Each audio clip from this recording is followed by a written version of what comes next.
اتنے گھر برباد ہو رہے ہیں ٹوائلٹ کی ان 7 غلطیوں کی وجہ سے، کیونکہ بہت سارے لوگ جب پیشاب کے لیے یا ٹوائلٹ کے لیے جاتے ہیں، ہے نا؟ تو وہ یہ غلطی کر دیتے ہیں جس کی وجہ سے آج ان کی زندگی تباہ اور برباد ہو رہی ہے، گھر کے گھر برباد ہو رہے ہیں۔ آئیے گا وہ 7 غلطیاں کون کون سی ہیں، بڑے دھیان اور بڑی توجہ سے آپ سنیے گا۔ کہیں ایسا تو نہیں ہے کہ آپ کے گھر میں بھی جو ہے بہت سارے لوگ، چاہے وہ بچے ہوں، بڑے ہوں، مرد ہوں، عورتیں ہوں، آپ کے گھر میں تو یہ غلطیاں نہیں ہوتی ہیں؟ بڑے دھیان سے آپ سنیے گا۔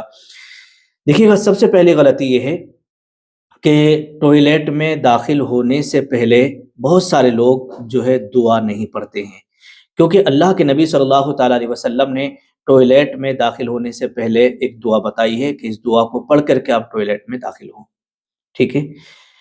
لیکن جو لوگ ٹوائلٹ میں داخل ہونے سے پہلے دعا نہیں پڑھتے ہیں تو ان کے ساتھ میں بہت ساری پریشانیاں اور بیماریاں آ جاتی ہیں۔ آپ نے دیکھا ہوگا کہ کسی کے یہاں پر ہوائی اثر، کسی کے یہاں پر خبیث کا اثر، کسی کے یہاں پر جنات کا اثر، کبھی لڑکیوں پہ، کبھی عورتوں پہ، کبھی گھر میں، یہ ساری چیزیں ہونے لگتی ہیں، ٹھیک ہے؟ کیوں؟ اس لیے کہ بنا دعا پڑھے جو لوگ ٹوائلٹ میں داخل ہوتے ہیں، ٹوائلٹ میں جاتے ہیں، تو ان کے ساتھ خبیث وغیرہ، جنات وغیرہ کا، جو شریر قسم کے جنات ہوتے ہیں، ان کا سایہ ہو جاتا ہے۔ اب اس لیے جو لوگ ٹوائلٹ جاتے ہیں، دعا پڑھ لیتے ہیں، تو ان کو کبھی بھی خبیث وغیرہ نہیں ستاتے ہیں۔ اب آئیے گا، دعا کون سی پڑھنا ہوتی ہے؟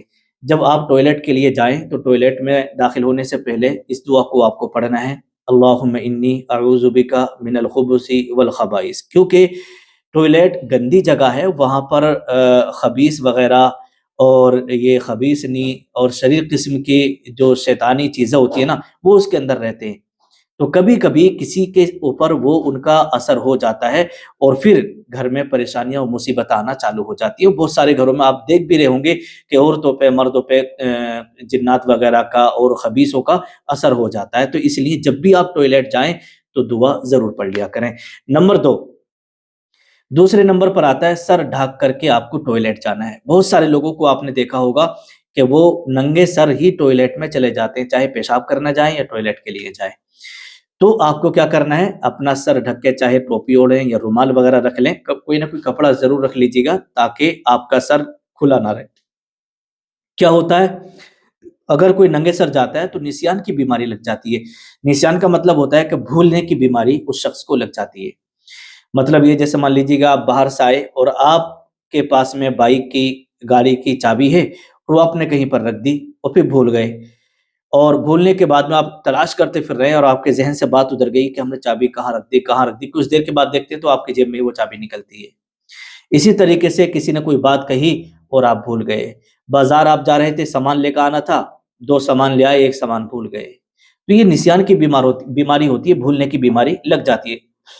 اور دوسری چیز، اگر آپ سر ڈھک کے نہیں جائیں گے، ننگے سر جائیں گے، تو اس سے بال جھڑنے کی بیماری بھی بہت جلدی لگ جاتی ہے، بال جھڑنا شروع ہو جاتے ہیں، ٹھیک ہے؟ تو اس لیے سر ڈھک کر کے جایا کریں، اور اس کی اور بھی وجوہات ہوتی ہیں جو علماء کرام نے بیان کی ہیں۔ تیسری غلطی کیا کرتے ہیں بہت سارے لوگ؟ تیسری غلطی آپ کو کبھی یہ نہیں کرنا ہے کہ جب بھی آپ ٹوائلٹ کے لیے جائیں، چاہے جنگل میں، باہر، جہاں بھی آپ ہو، تو قبلے کی طرف کو نہ آپ کو اپنا منہ کرنا ہے اور نہ اپنی پیٹھ کرنا ہے، ٹھیک ہے؟ اور اسی طریقے سے چوتھی غلطی، پیشاب اور ٹوائلٹ آپ کو جو ہے اطمینان سے کرنا ہے، تاکہ پیشاب کی چھینٹیں آپ کے پاجامے وغیرہ پر نہ آ جائے، کیونکہ پیشاب کی چھینٹوں سے بڑا سخت عذاب ہوتا ہے قبر میں، ٹھیک ہے؟ اور آپ نے وہ حدیث پاک سنی بھی ہوگی کہ 2 قبروں پر عذاب ہو رہا تھا، جس میں سے ایک شخص کو جو ہے صرف اس وجہ سے عذاب ہو رہا تھا کہ وہ پیشاب کی چھینٹوں سے نہیں بچتا تھا، ٹھیک ہے؟ اب 5ویں غلطی، غسل خانے میں کبھی آپ کو پیشاب نہیں کرنا ہے، اس سے آپ کو پرہیز رکھنا ہے۔ اور 6ٹھی غلطی، بہت سارے لوگ کیا کرتے ہیں کہ کھڑے ہو کر کے پیشاب کر کے چلے آتے ہیں۔ اگر کوئی عذر ہے تو مجبوری ہے، کوئی الگ بات ہے، لیکن بلا وجہ جو ہے کھڑے ہو کر پیشاب کرنے کی عادت نہ اپنائیں، اس سے آپ بچیے گا۔ اب آئیے گا 7ویں غلطی، ٹوائلٹ سے نکلتے وقت بہت سارے لوگ کیا ہے، دعا نہیں پڑھتے ہیں، لیکن ٹوائلٹ سے جب آپ فارغ ہو جائیں تو اس کے بعد بھی آپ دعا پڑھ لیا کریں۔ دعا یہ ہے الحمدللہ الذی اذھب عنی العزا وعافانی، اس دعا کو آپ پڑھ لیا کریں۔ بہت سارے لوگوں کو آپ نے دیکھا ہوگا کہ وہ ٹیبلٹ وغیرہ لیتے ہیں تب انہیں پیشاب وغیرہ آتا ہے، ٹوائلٹ وغیرہ آتی ہے، لیکن آپ اللہ کا شکر ادا کریں، آپ کو کسی ٹیبلٹ کی ضرورت نہیں پڑتی۔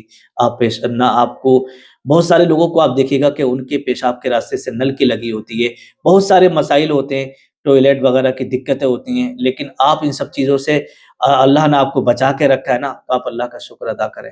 ٹھیک ہے، اللہ پاک کی بارگاہ میں دعا ہے مولا ہم سب کو ان تمام غلطیوں سے جو ہے بچنے کی توفیق عطا فرمائے، اور شریعت مطہرہ پر عمل کرنے کی توفیق عطا فرمائے۔